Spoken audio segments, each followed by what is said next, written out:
მოგესალმებით სარკო სამზარეულოდან, დღეს მიდე შემოგთავაზოთ უგემრიელესი დესერტი ჩიტის რძე. ჟელატინს დავასხი ადუღებული წყალი,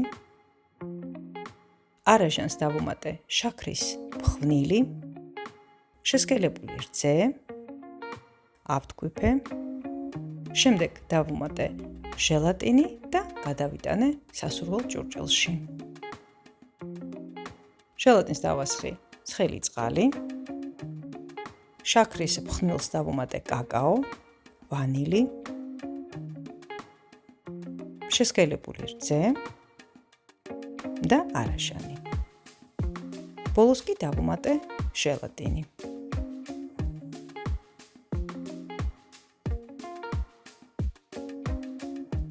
გავაციე და შემდეგ დავუმატე სურვილისამებრ, რა თქმა უნდა, მუშის ფანთელები. სულ ეს იყო.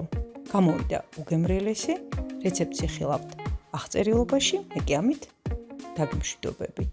დროებით.